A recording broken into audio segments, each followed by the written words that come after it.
مریدوں کو بیان کیا، فرمایا 40 سال ہو گئے لیکن اللہ کا قرب پانے والا سب سے بہترین عمل وہ یہ ہے، مچھر بھی اڑتا ہے، یہ بندہ اڑ گیا تو کیا کمال ہوا۔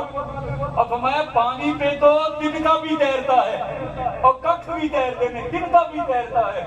بندہ چل گیا تو کیا۔ ہمارے گزشتہ اولیاء جو تھے وہ ولی بعد میں ہوتے تھے، عالم دین پہلے ہوا کرتے تھے،